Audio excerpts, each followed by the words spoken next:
Hey everyone, welcome back to Beast History. Today we're diving into a story so wild, so completely over the top, that if you saw it in a movie, you'd probably say it was unrealistic. We're talking about the single most successful pirate in all of recorded history. And I mean number one, the undisputed GOAT of organized maritime crime. Now, when I say pirate, I know what image pops into your head.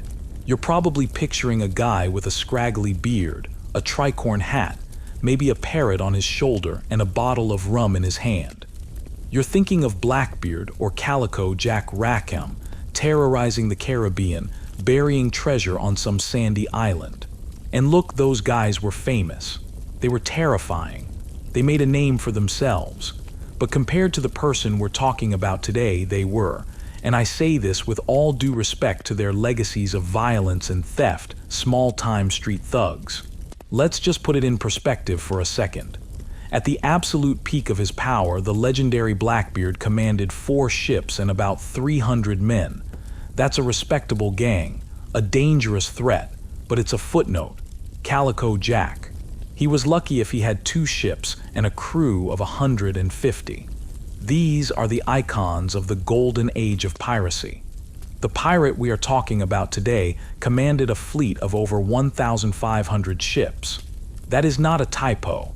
1,500 warships sailing under one banner.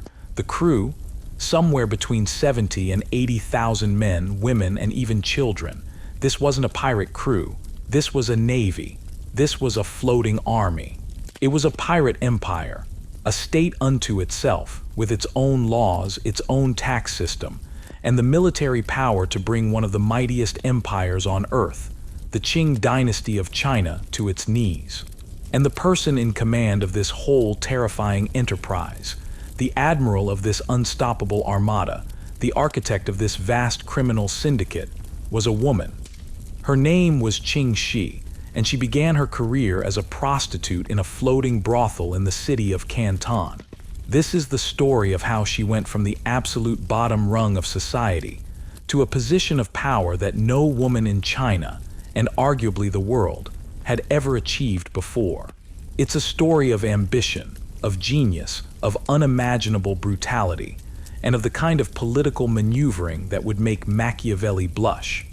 But to understand how a single woman could rise so high, you first have to understand how low the world around her had sunk.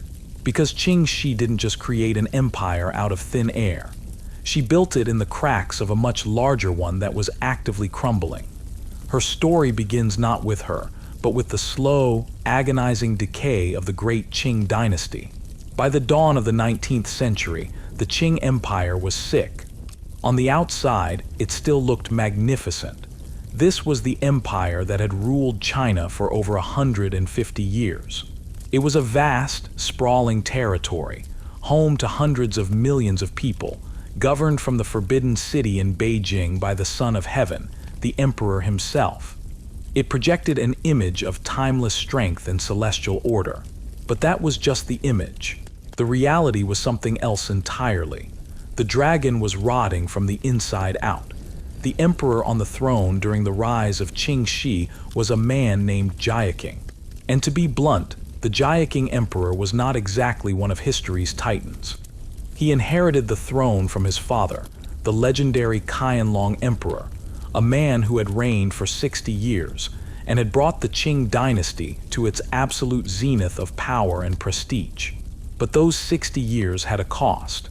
By the end of Qianlong's reign, the imperial court had become a swamp of corruption, a decadent pageant funded by a treasury that was slowly being drained dry. The key problem was a man named Hessian, Qianlong's final and most famously corrupt chief minister. Hessian was a master of graft. He perfected a system where government positions were no longer given to the most qualified candidates, but sold to the highest bidder. If you wanted to be a provincial governor, you paid Hessian. A magistrate, you paid Hessian. A tax collector, you paid Hessian. And once you bought your job, you were expected to make that money back, and then some, by squeezing the population you were supposed to be governing. It was a pyramid scheme of corruption, with all the money flowing up to Hessian, and by extension, the court. When the Qing emperor finally took real power after his father's death, one of his first acts was to arrest Hessian and force him to commit suicide. The scale of the wealth they found was staggering. Hessian's personal fortune was estimated to be worth more than 1.5 billion ounces of silver.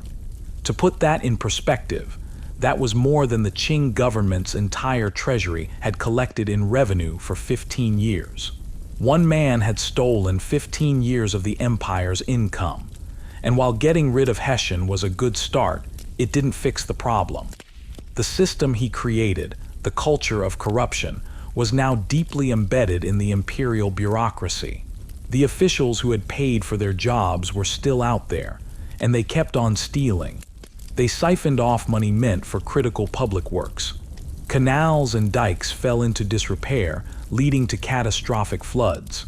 Granaries meant to provide relief during famines were found to be empty, the grain sold off by crooked officials for a quick profit. And most importantly for our story, the money meant for national defense, for the army and the navy, was vanishing. The coastal defenses along China's enormous shoreline were a joke. Forts were crumbling, their cannons rusted and useless. The imperial navy, the fleet that was supposed to protect the coast from pirates and smugglers, was a floating disaster. Captains sold off their ship's supplies, their sails, their ropes, even their ammunition, and pocketed the cash. They'd report their ships as on patrol while they were actually sitting in a harbor, their crews unpaid, demoralized, and often existing only on paper. The lists were full of ghost soldiers, so the commanders could collect their pay. Now, imagine you are a government official in Beijing. China has a coastline that stretches for nearly 9,000 miles. It's a fractal nightmare of inlets, bays, river deltas, and thousands of tiny, unnamed islands. Policing this thing would be a challenge for a modern state with satellites and helicopters. For the Qing Dynasty, with its corrupt, hollowed-out navy, it was impossible. The real center of the problem was the south. Down in Guangdong province, around the massive, sprawling mouth of the Pearl River Delta. This region, encompassing major trade hubs like Canton and the Portuguese colony of Macau, was a world away from the imperial court. The old saying was, "The heavens are high, and the emperor is far away." Down here, the emperor's law was more of a suggestion than a rule. This region was also distracted by other, bigger problems. At the same time that the coasts were being neglected, the Qing were fighting a massive, ruinously expensive internal war in central China, the White Lotus Rebellion. It was a mystical, anti-dynasty movement that took years and millions upon millions of silver taels to crush. All the empire's attention, all its best troops, and all its money were focused inland. The coast was an afterthought.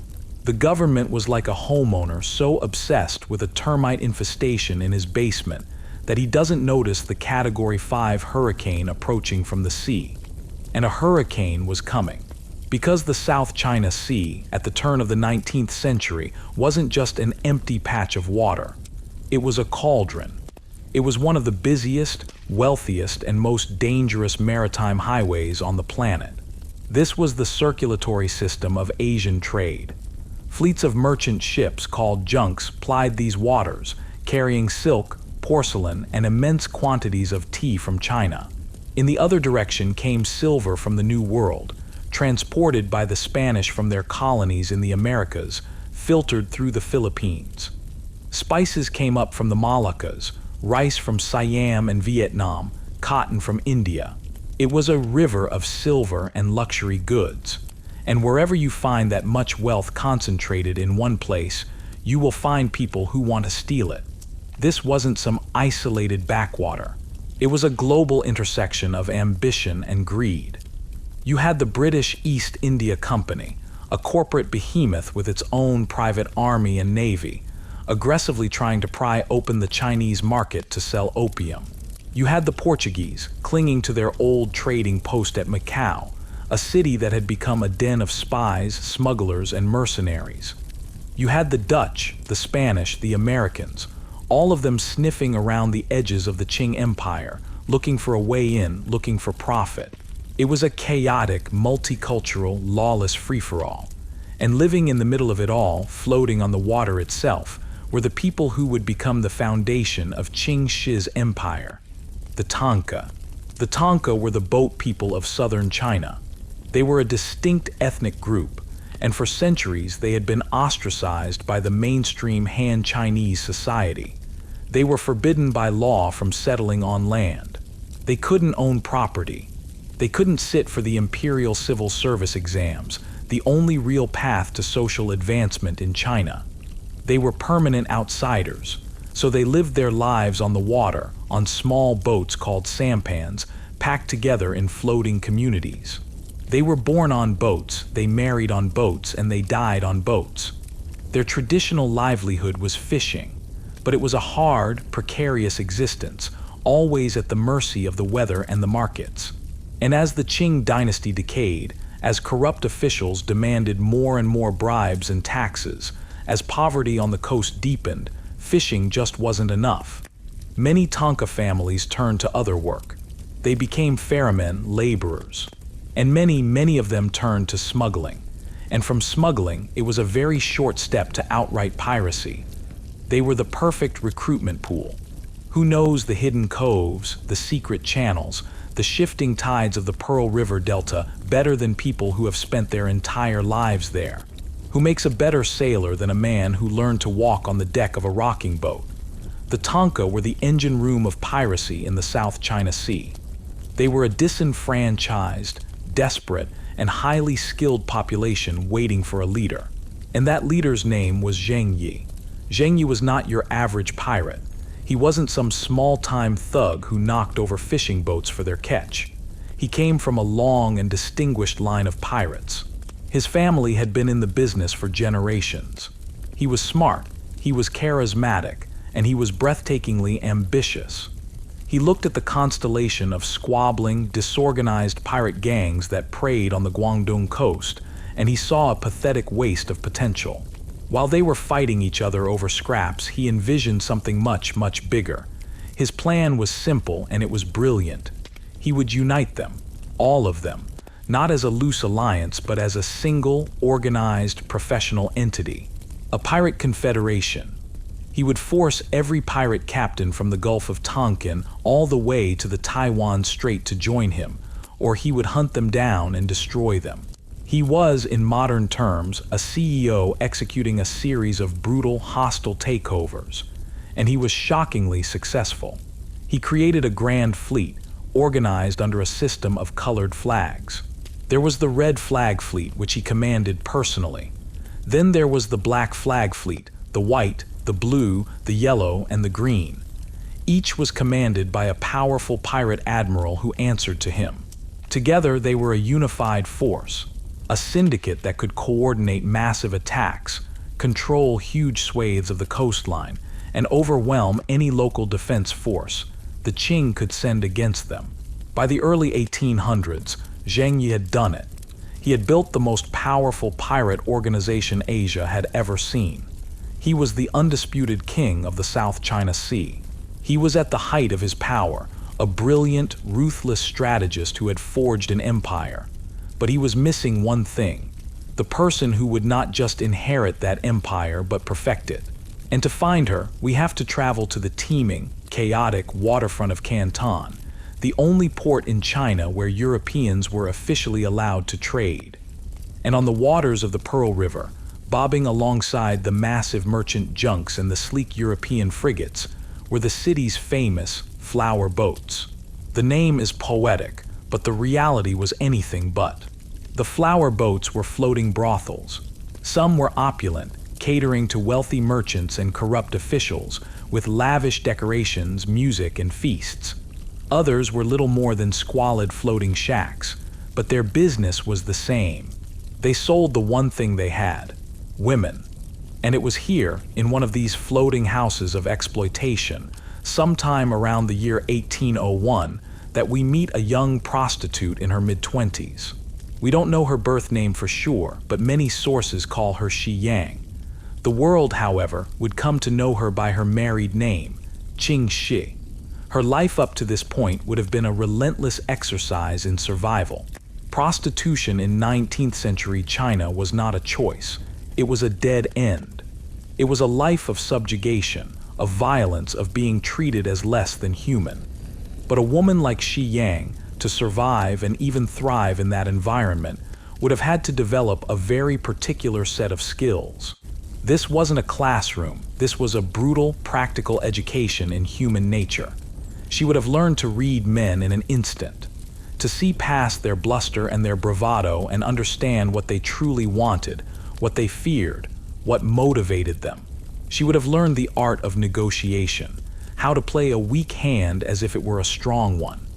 She would have learned about money, about power dynamics, about the intricate web of secrets and alliances that held the city's underworld together. She would have learned to be pragmatic, to be patient, and when necessary, to be absolutely ruthless. This floating brothel was her university, and she was graduating with a doctorate in applied psychology and cutthroat strategy. And then, one day, the pirate king himself, Zheng Yi, came to her flower boat. The historical accounts of what happened next are murky. They are colored by centuries of legend and the biases of the imperial scholars who wrote them down. Some stories say Zheng Yi simply raided the brothel and abducted her, captivated by her beauty. It's the simple, brutish explanation, but it doesn't quite fit with what happened next. The more compelling narrative, the one that makes sense of her incredible future, is that this was not an abduction. It was a negotiation. Imagine the scene. The most powerful pirate in the world, a man who could take anything he wanted, meets this young woman. And he sees something more than just a pretty face. He sees intelligence in her eyes. He sees a composure, a stillness that stands out in a world of chaos. He sees a mind that works like his own. And she, in turn, sees him not as a monster, but as an opportunity. The one, single, impossibly narrow escape route from the life she was trapped in. According to this version of the story, she didn't just agree to go with him. She laid out her terms. She would marry him, yes, but she would not be a trophy wife, a decorative piece of plunder. She demanded to be his partner, a full partner. She wanted a share of the leadership and a share of the profits. She was effectively negotiating a prenuptial agreement with a pirate king. It was an act of breathtaking audacity. And Zheng Yi, recognizing a fellow predator, a mind as ambitious and as sharp as his own, agreed. He took her from the flower boat not as his captive, but as his queen. And this is the first great turning point in her life, a decision that would change the course of history in the South China Sea. Here she is, with a choice. It's a brutal one. On one hand, she can remain a prostitute. It's a life of misery, of exploitation, of slow spiritual death, but it's a known quantity. It is, in its own grim way, safe. On the other hand, she can throw in her lot with this pirate king. It's a path of unimaginable danger, where a violent death is not just possible, but probable. But it's also a path that holds a tiny, glimmering sliver of a chance at real power, real agency, real life. It was a choice between a slow death and a fast one, with the slim possibility of something more. Was this a cold, calculated move by a master strategist seeing her one and only way out, or the desperate act of a woman with absolutely nothing left to lose? Let me know what you think drove that fateful decision in the comments. So Ching Shih makes her choice. She steps off the flower boat and onto the flagship of the Red Flag Fleet. She marries Zheng Yi, and from that moment on, history knows her as Ching Shih, which simply means Zheng's widow, a name that she will ironically earn and then utterly transcend.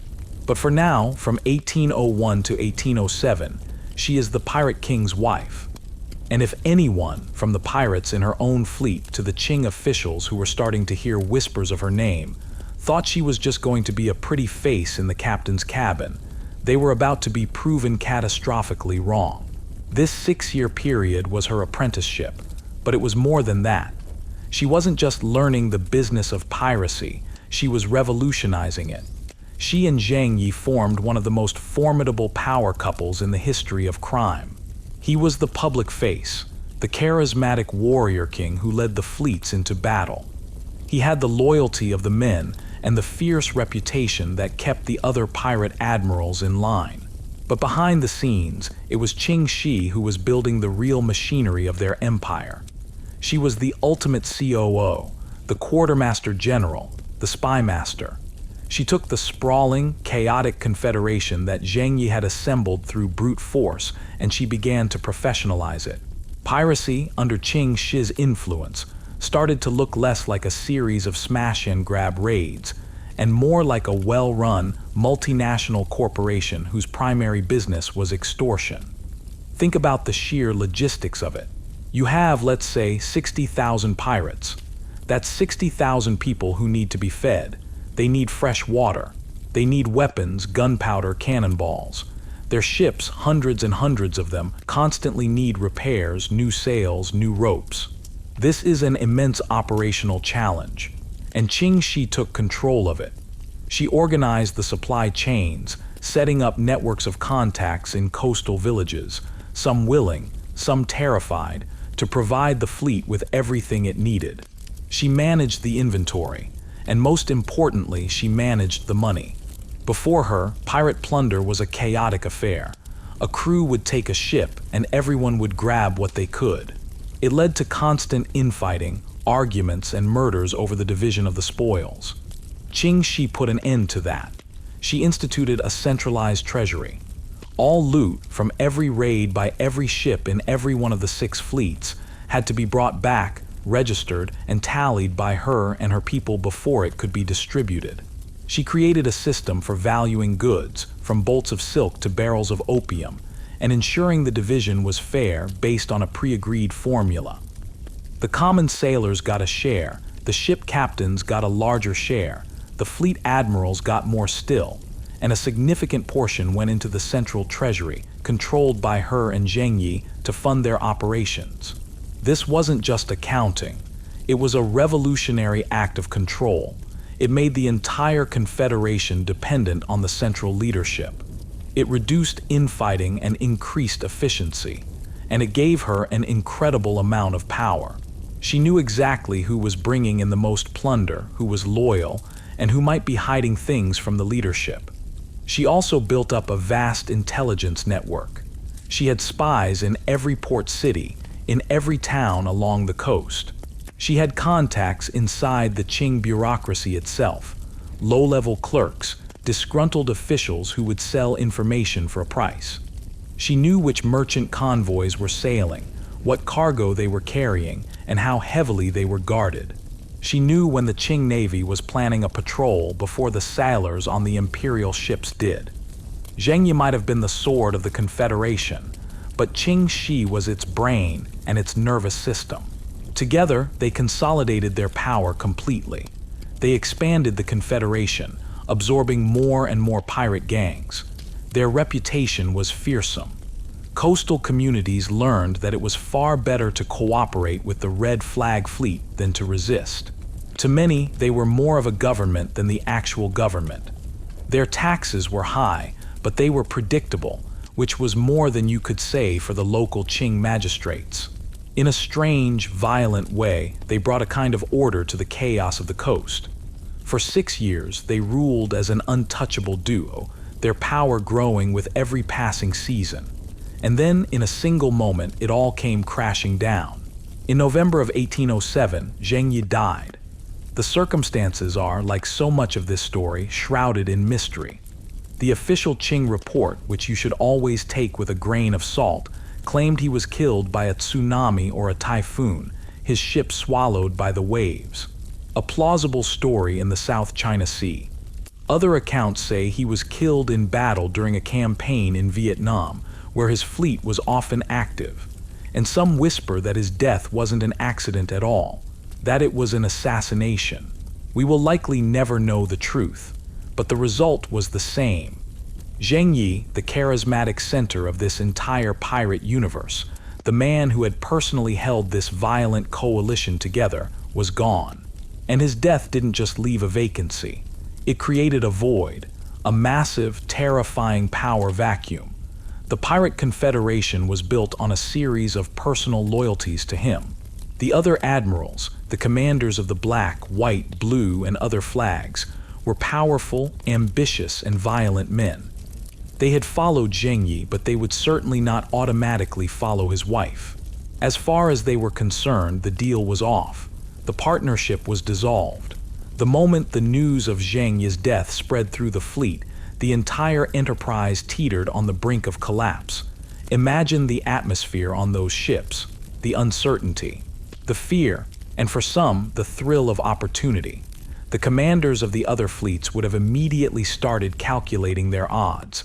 Who had the most ships? Who had the most loyal men? Alliances that had held for years were suddenly meaningless. It was a classic succession crisis, the kind that has torn apart legitimate empires, let alone a kingdom of thieves. A bloody, all-out civil war among the pirates seemed not just possible, but inevitable. A war that would have shattered the Confederation, leaving the scattered fleets to be picked off one by the Qing Navy. Everything they had built was about to burn, and in the middle of this chaos was Ching Shih. She was now officially Zheng's widow. In the hyper-masculine, brutal world of piracy, she had just lost her only source of legitimate authority. To most of the pirates, she was now just a woman, a prize, a political pawn to be married off to whoever seized power, or more likely, to be quietly murdered and thrown overboard to tidy things up. Her life expectancy could probably be measured in days, if not hours. But those pirates were making the same mistake the Qing officials had made. They underestimated her. They saw a grieving widow. They should have seen a grandmaster at a chessboard, analyzing the new layout of the pieces with ice-cold clarity. While the other commanders were sharpening their knives and plotting their own rise, Ching Shih was thinking several moves ahead. She knew that in this new, deadly game, she had one crucial asset, and she had one critical decision to make. Her asset was a young man named Chang Pao. Chang Pao was one of the most important and fascinating figures in this entire saga. He had been a fisherman's son from the coast. As a teenager, he was captured by Ching Shih's pirates. Ching Shih took a special interest in the boy. He was handsome, intelligent, and fearless. Ching Shih didn't just make him a member of his crew, he adopted him. He made Chang Pao his legal son and his designated heir. Now, the relationship between Ching Shih and Chang Pao was complicated. Most historical sources agree that on top of being his adopted son, Chang Pao was also Ching Shih's lover. This kind of relationship was not uncommon in the pirate and sailor communities of southern China. What mattered was that this bond gave Chang Pao a unique status. He was a skilled fighter and a charismatic commander in his own right. He had led squadrons of ships into battle. He was popular with the men of the Red Flag Fleet, Ching Shih's personal command. He was the heir apparent, but he was also young. He was in his early 20s. He had charisma, but he didn't have the decades of experience or the unshakable authority that his adoptive father had wielded. He could command the Red Flag Fleet, perhaps, but could he command the entire Confederation? Could he stare down the grizzled, ambitious veterans who led the other 5 flags? Unlikely. He had the name, but not the undisputed power to back it up. Ching Shih saw this with perfect clarity. She saw Chang Pao not as a rival, but as the key to her survival, and to the survival of the empire they had built. She knew that on her own, she would be swept aside. He, on his own, would likely be challenged and overwhelmed. But together, they might just have a chance. She had the strategic mind, the administrative control, the deep knowledge of the Confederation's finances and intelligence networks. He had the legitimacy of being the heir, the loyalty of the core Red Flag Fleet, and the combat credentials. She was the brain, he was the sword. They were two halves of a winning ticket. So in the crucial days and weeks following Ching Shih's death, while their rivals were jockeying for position, Ching Shih acted decisively. She didn't mourn. She organized. She used her personal network, the captains and quartermasters who were loyal to her not just because of her husband, but because her systems had made them rich and secure. She consolidated her control over the Red Flag Fleet's treasury and its logistics. She made sure that the flow of supplies, information, and money ran directly through her. She was quietly reminding everyone who really held the keys to the kingdom. And then she made her move. It was a political, strategic, and deeply personal masterstroke, a coup that was so effective it left no room for opposition. She went to Chang Pao, and she forged an alliance with him that was absolute and unbreakable. They became lovers. This act has been sensationalized over the years, painted as a lurid romance. But it was, first and foremost, a political masterstroke of the highest order. It was a merger. By becoming Chang Pao's partner, Ching Shih neutralized her most immediate potential rival. She bound the designated heir to her cause. She created a unified front that was infinitely more powerful than either of them would have been alone. It was a brilliant, pragmatic, and ruthless solution to the succession crisis. It ensured continuity. The young, popular warrior was now partnered with the savvy, experienced administrator who already ran the day-to-day operations. To the average pirate, it just made sense. With this new power base solidified, with the Red Flag Fleet firmly under their joint control, Ching Shih and Chang Pao were ready to face the other commanders. They called a meeting of the admirals of the 6 fleets. You can imagine the scene. A gathering of the most dangerous men in China, all of them expecting to haggle and fight over the scraps of Zheng Yi's legacy. They walk into the main cabin of the flagship, and they find Ching Shih and Chang Pao sitting side by side at the head of the table. A united front. And then Ching Shih did something no one expected. She took command. She didn't ask. She didn't suggest. She laid it out. She spoke to the assembled captains not as a grieving widow, but as their commander-in-chief.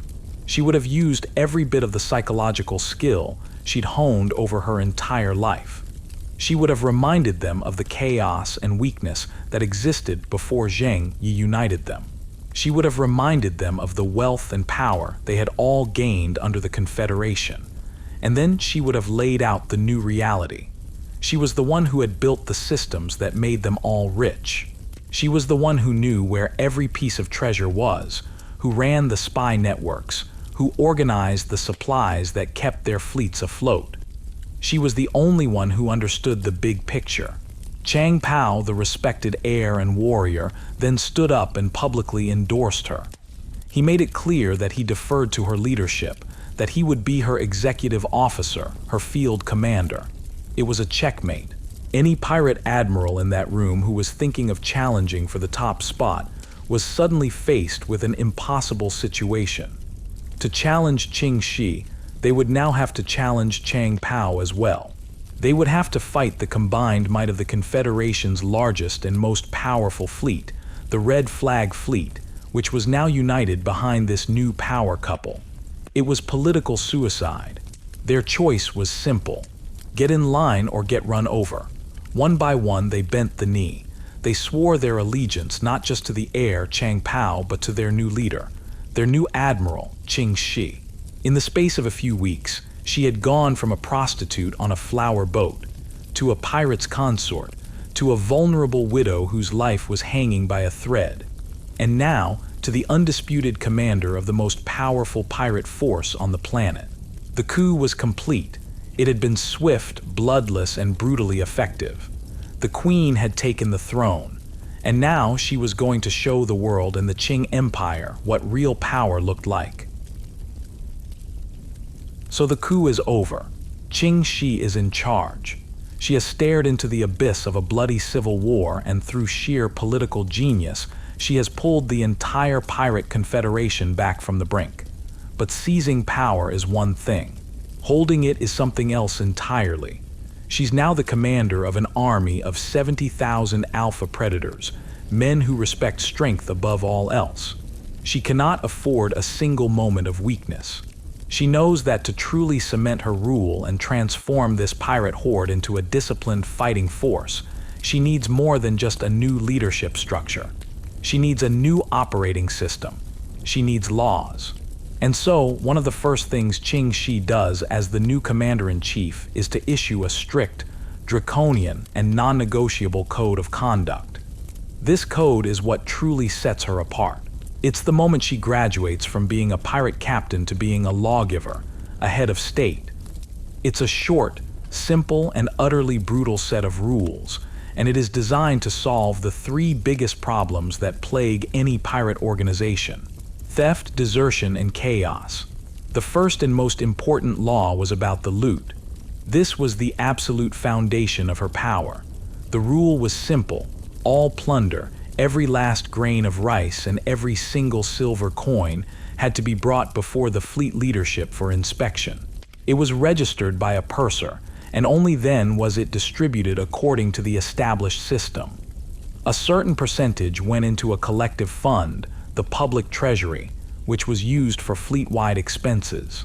The rest was divided among the crew who had taken it, with the standard pirate getting one share and the captain getting more. But here's the critical part. Any pirate, any single sailor, caught trying to hide any plunder before the official inspection, what the law called privateering on his own account, was to be executed on the spot. No trial, no appeal. Beheaded. This was a stroke of genius. It instantly eliminated the single biggest source of conflict on any pirate ship, arguments over who got what. It professionalized the entire operation. But more than that, it reinforced her central authority. By controlling the distribution of all wealth, she controlled everything. Loyalty was rewarded. Greed was punished with death. It was as simple and as effective as that. The second set of laws was about discipline.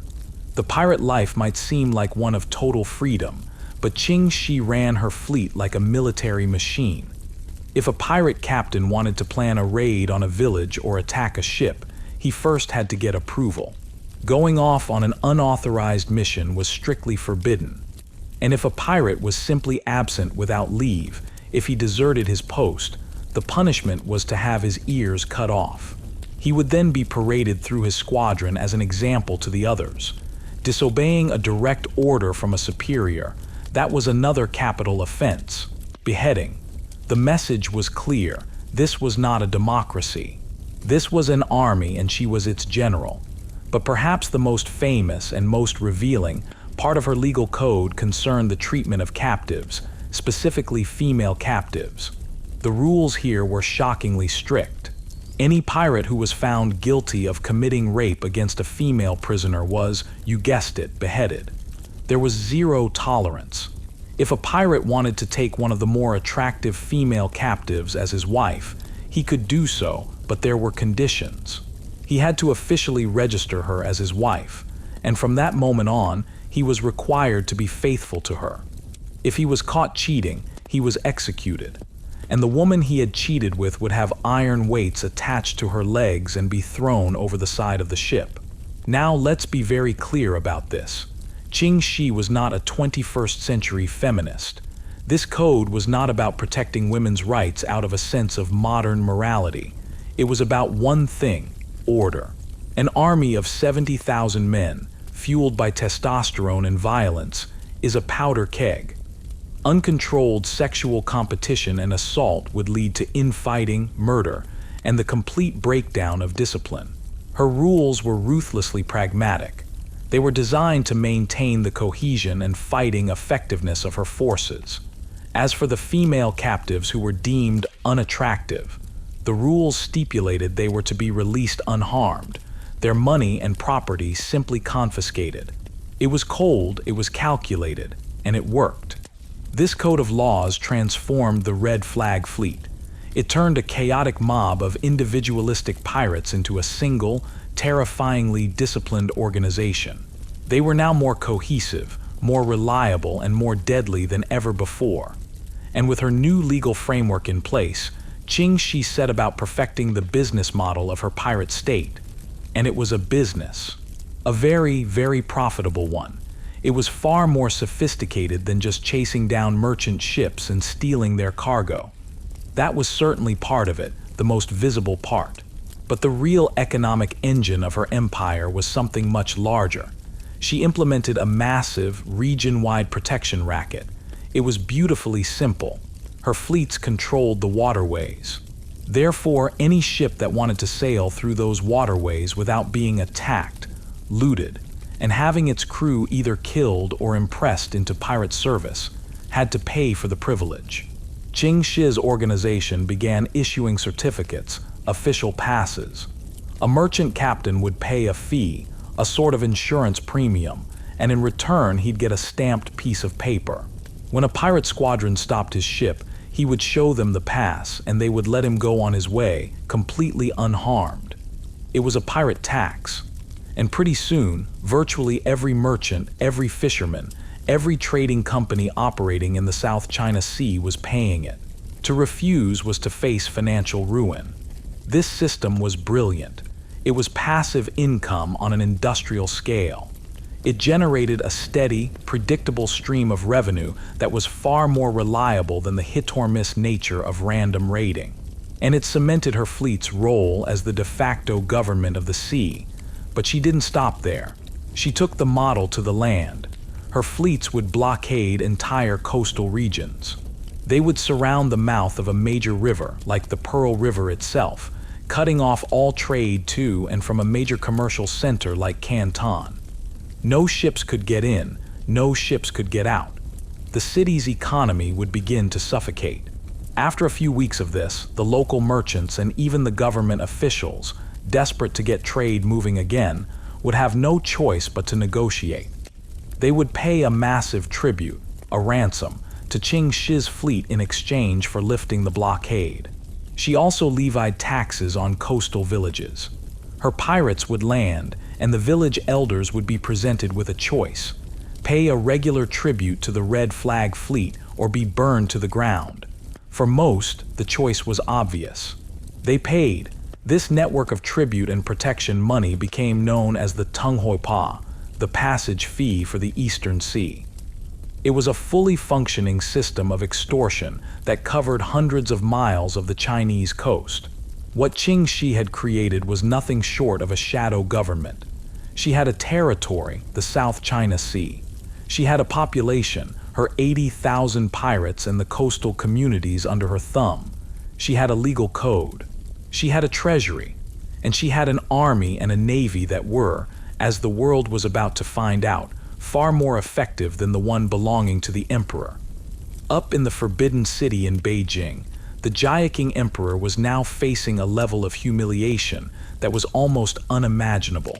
It was bad enough that his southern coast was being ravaged by pirates, but the news filtering back to the capital was far worse. The leader of this pirate confederation, the person orchestrating this entire assault on the imperial dignity, was a woman, a former prostitute. In the deeply patriarchal Confucian society of Qing China, this was not just a military problem. It was a cosmic embarrassment. It suggested that the emperor had lost the mandate of heaven, the divine right to rule, if he couldn't even control a female bandit.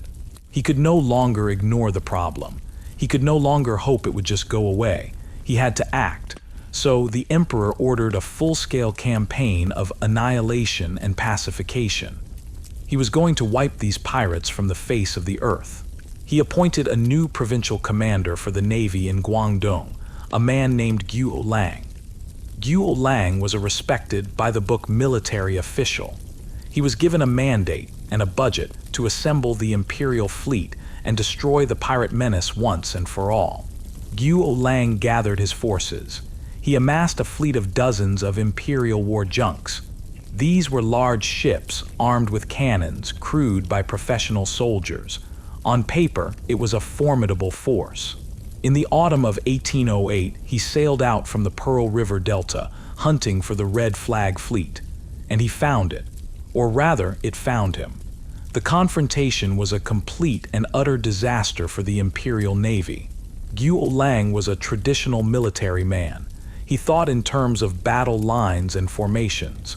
He had no concept of the enemy he was facing. Ching Shih and her field commander, Chang Pao, were not traditionalists. They were masters of guerrilla warfare on the water. Their pirate fleet was not a single monolithic entity. It was a swarm. They used hundreds of smaller, faster, more maneuverable junks. They knew every inlet, every shallow, every current in the region. When Guo Lang's fleet advanced in its proud, orderly formation, the pirates didn't meet them head-on. They surrounded them. They came from all directions at once, a pack of wolves descending on a herd of elephants. The pirate junks were low in the water, harder to hit. Their crews were made up of tanka boat people, men who had been sailing these waters their entire lives. They were fighting for their fortune and their lives. Guo Lang's sailors were mostly unmotivated conscripts who hadn't been paid in months and whose primary loyalty was to not dying. The battle was a massacre. The pirates swarmed the larger, clumsier imperial ships. They used grappling hooks to pull alongside, and then thousands of screaming pirates would storm over the rails, armed with swords, spears, and a terrifying ferocity. They didn't just sink the Qing ships, they captured them. They overwhelmed the crews, killed the officers who resisted, and gave the regular sailors a simple choice: join us or die. Many chose to join. At the end of the day, Guo Lang's grand fleet was annihilated. Ching Shih's forces had captured more than 20 imperial war junks, effectively doubling the size of her heavy fleet at the emperor's expense. Guo Lang barely escaped with his life, fleeing back to Canton in disgrace. The first major attempt by the Qing Empire to destroy the pirates had not only failed, it had made them significantly stronger. It was a humiliation of the highest order. The court in Beijing was stunned, but they were not yet defeated. They doubled down. The emperor stripped Guo Lang of his command and appointed a new general, a man from the northern provinces who supposedly had more steel in his spine. They poured more money into the effort. They built more ships, and in 1809 they tried again. This time, the Qing Navy managed to trap a large portion of the pirate fleet in a bay near Tung Chung on Lantau Island. For 3 weeks they blockaded the bay. The imperial commanders were certain they finally had them. They had more ships, more cannons. It was a siege. They just had to wait for the pirates to run out of food and water and surrender. But they weren't dealing with a normal enemy. They were dealing with Ching Shih. While her fleet was trapped, her spies on shore were hard at work. She coordinated a relief effort. Other pirate squadrons were called in, and she paid local villagers huge sums to bring supplies, food, water, gunpowder, overland and smuggle them to the trapped fleet at night. At the same time, her agents in Canton were spreading rumors and disinformation, confusing the Qing commanders. After 3 weeks of this, when the Qing fleet was complacent, believing the pirates were starving and weak, Ching Shih gave the order. On a dark, moonless night, the pirate fleet, led by Chang Pao, made its move. They didn't try to sneak out. They attacked. At a prearranged signal, the pirates inside the bay burst out in a furious assault, while the relief squadrons that Ching Shih had summoned attacked the Qing blockading fleet from the rear. The Imperial Navy was caught completely by surprise, trapped in a pincer movement. The result was a catastrophe that dwarfed the previous year's defeat. The Qing admiral in command was so thoroughly defeated, so utterly humiliated, that rather than face the emperor's wrath, he committed suicide. The Qing lost dozens more ships and thousands of men. The pirates had once again not just defeated the empire, but had taken its best equipment and absorbed its manpower. By this point, Ching Shih's power was absolute. She was more than a pirate. She was a legend. She was invincible. She controlled the entire coast of southern China. Her ships sailed where they pleased, took what they pleased, and crushed the most powerful navy in Asia with terrifying regularity. The emperor's decrees were meaningless on the water. The only law that mattered was Ching Shih's law. And this brings up a fascinating question about her identity at this moment, at the absolute peak of her power. She is now the effective ruler of a massive maritime territory. She commands an army and a navy that are demonstrably superior to those of the state. She enforces her own highly detailed legal code. She collects taxes and runs a sophisticated economy. The Qing Empire is, for all intents and purposes, just another rival state that she is at war with. So, is she still just a pirate? Or has she become something else entirely? Is she a warlord, a revolutionary, a rebel queen? Is she the founder of a new, water-based nation? Where do you draw the line between highly organized crime and the beginnings of statehood? I'm genuinely curious to hear what you guys think. So Ching Shih is at the apex of her power. She is the unkillable queen of the South China Sea. She has humiliated the Qing Navy not once, but twice in spectacular fashion. Her coffers are overflowing with the profits from her vast protection racket. Her authority over the pirate confederation is absolute. From the outside, it looks like she has won. She has achieved everything a pirate could ever dream of, and more. But Ching Shih was, above all else, a realist. She hadn't survived this long by believing her own hype. And as she looked at the strategic map, she understood a fundamental, unchangeable truth. Her position was glorious, but it was not sustainable forever. She was playing a very dangerous game of attrition against an opponent with virtually infinite resources. Her fleet, as massive as it was finite. Every ship she lost, every pirate killed, was a real loss. The Qing Empire, on the other hand, for all its corruption and incompetence, had a population of 300 million people. It could afford to lose armies and fleets. It could always raise more. It could absorb defeats that would be catastrophic for her. She could win every single battle, but still ultimately lose the war. It was a war of a shark against a whale. The shark was faster, more agile, and had sharper teeth. But the whale was, well, the whale. Its sheer mass was its ultimate weapon. Ching Shih recognized that she was in a strategic stalemate. She owned the sea, but the emperor owned the land. Her fleets couldn't sail up the rivers all the way to Beijing and sack the Forbidden City.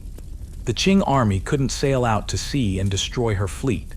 So they were stuck, locked in this bizarre forever war, with her pirates slowly bleeding the coast dry and the empire slowly bleeding its treasury trying to stop them. And then the nature of the war began to change. The equation started to get more complicated. The Qing government, pushed to the absolute edge of desperation, finally decided to do something it had resisted for centuries.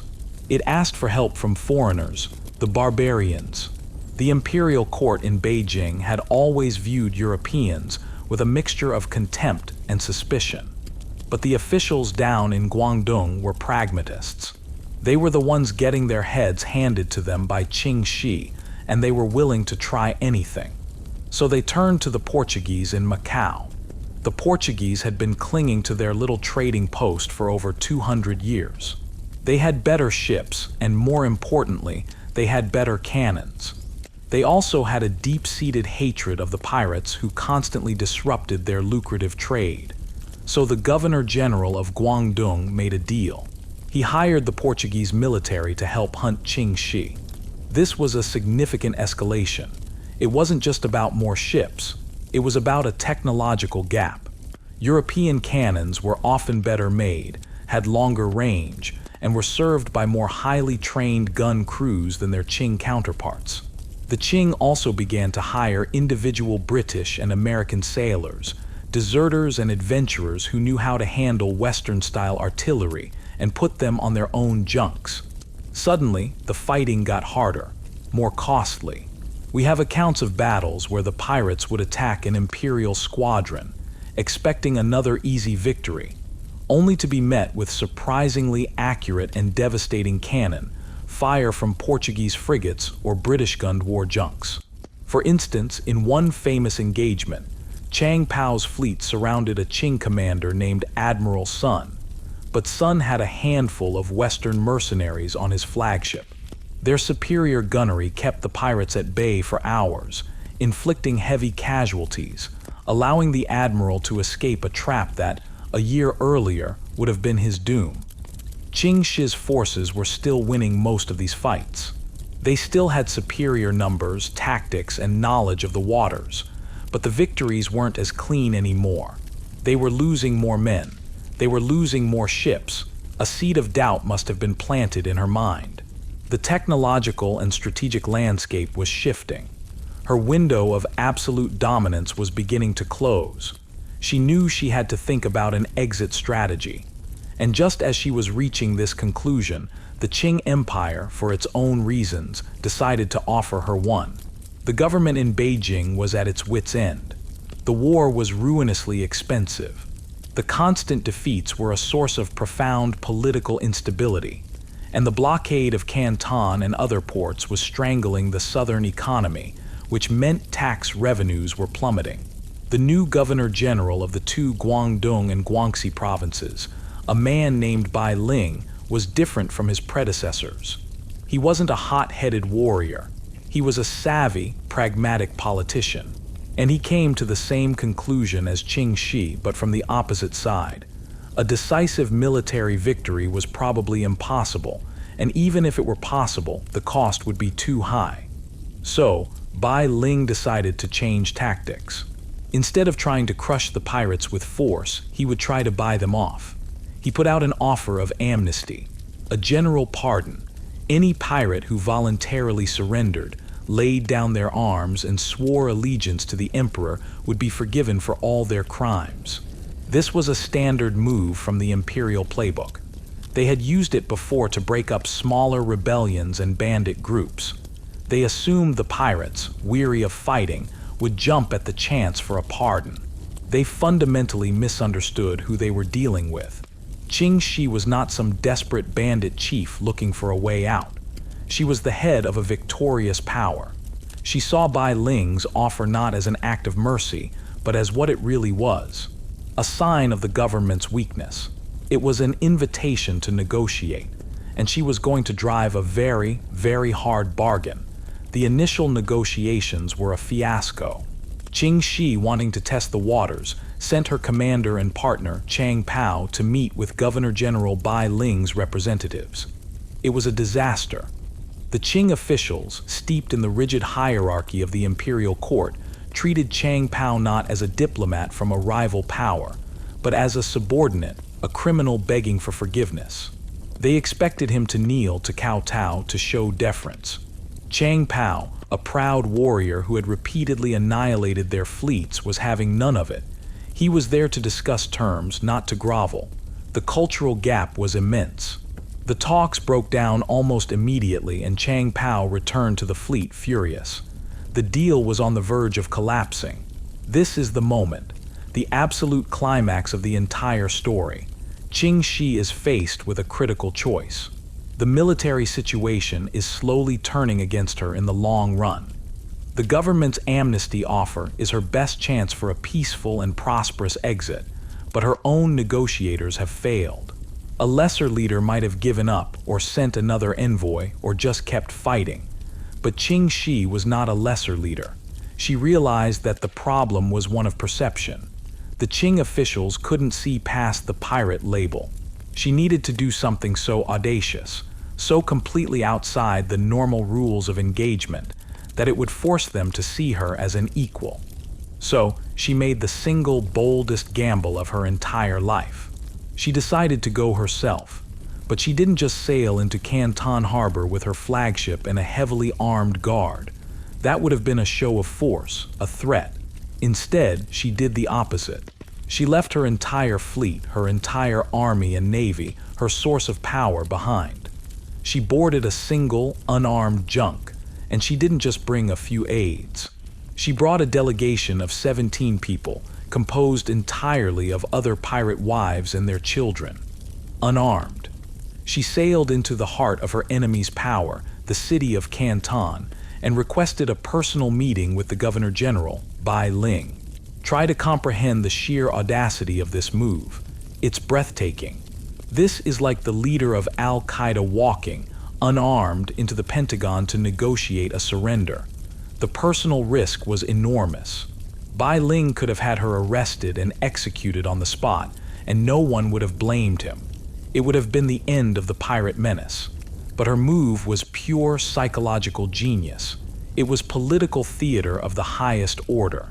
By arriving unarmed, she was signaling that she was not there to fight. She was not a threat. She was there to talk peace. By bringing women and children, she was reframing the entire negotiation. She wasn't a pirate warlord surrendering her army. She was a matriarch, a leader of her people, seeking a way for them to rejoin the great family of the Chinese nation. She was appealing to the Confucian sense of the ruler as a benevolent father figure. It was a move so unexpected, so disarming, that it completely wrong-footed Bai Ling and his entire staff. He couldn't execute a woman who came to him in peace, surrounded by children. It would have been a monstrous breach of protocol and honor. He had no choice but to meet with her. And so Ching Shih, the former prostitute from the flower boat, walked into the Governor General's palace. She didn't kowtow, she didn't beg. She met with Bai Ling as an equal. She was calm, articulate, and fiercely intelligent. She laid out her position. Her people were tired of war, she said. They wished to return to a peaceful life under the benevolent rule of the emperor, but they needed assurances. They needed fair terms. Bai Ling was utterly captivated. He had expected a savage bandit. He found a stateswoman. He was so impressed by her composure and her negotiating skill that he agreed to essentially all of her demands. They hammered out the terms of what would become known as the Grand Pardon of 1810. And it was, without exaggeration, the single greatest retirement package in the history of crime. Let's look at the terms of this surrender. First, and most importantly, the money. Ching Shih and all of her pirates were allowed to keep all of their plunder, all of it. The vast fortune they had accumulated over years of raiding, extortion, and taxation was now legally theirs. The government would not confiscate a single coin. This alone was an unprecedented concession. Second, amnesty and jobs. Every single one of her pirates, tens of thousands of them, would receive a full and unconditional pardon for their crimes. No one would be prosecuted, but it gets better.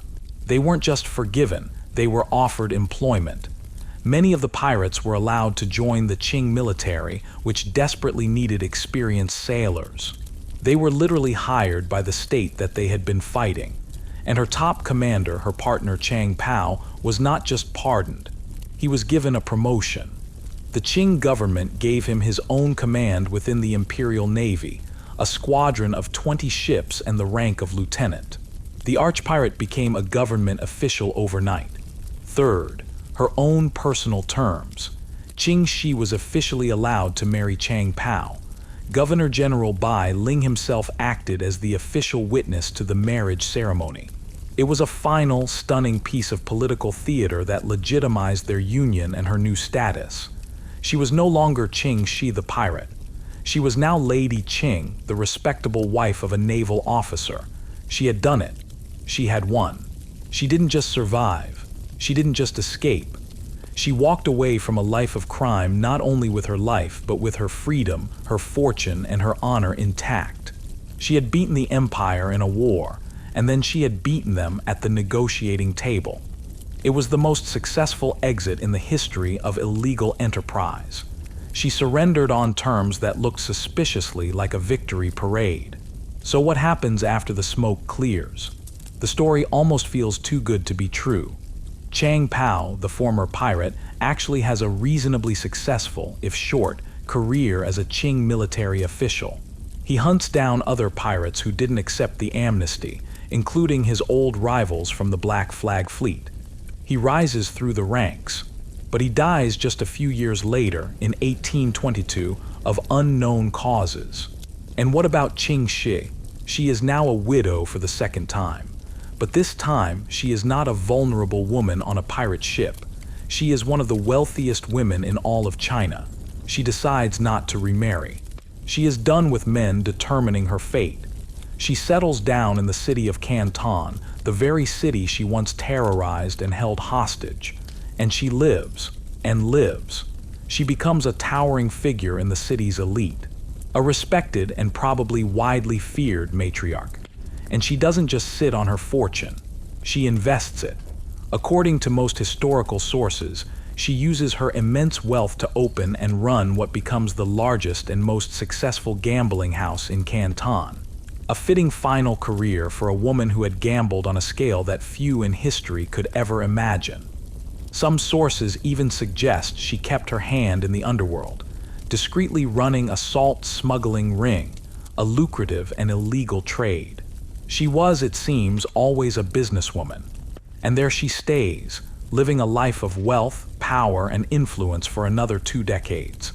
She lives to see the beginning of the Opium Wars, to see the British Navy do to the Qing Empire what she had once done, but on an even grander scale. She finally dies peacefully of old age in 1844. She was 69 years old. Now take a moment and contrast her end with the fates of her more famous, male, Western counterparts. Blackbeard died in a bloody battle, his head cut off and hung from the bowsprit of a naval ship. Calico Jack Rackham was captured, tried, and hanged in Jamaica, his body tarred and hung in a cage as a warning to others. Bartholomew Black Bart Roberts, another titan of piracy, was killed by a blast of grapeshot to the throat. Their stories are all cautionary tales. They are dramas that end in a final, bloody act. Crime doesn't pay. Ching Shih's story is not a cautionary tale. It's a masterclass. It's a blueprint for how to win. She started with nothing in a world designed to crush her and built an empire. But her true genius, the thing that makes her the most successful pirate in history, wasn't in how she fought the war. It was in how she ended it. She understood that true victory isn't about dying in a blaze of glory. It's about living to enjoy your spoils. Her life is a stunning testament to the power of intelligence, pragmatism, and a ruthless understanding of human nature. She was a product of a specific time and place, a weak state, a lawless sea, and a society that gave her no other options. She took the terrible hand she was dealt and played it so brilliantly that she ended up owning the whole casino. Her story is a stark reminder that history's most formidable, most transformative, and most successful figures often emerge from the very last places you would ever think to look. And that's where the story of Ching Shih comes to its dramatic close. If you enjoyed this dive into the past, do us a huge favor and hit that like button and subscribe to Beast History so you don't miss what's next. We've got so many more insane stories ready for you. Thanks for watching, and we'll see you in the next one.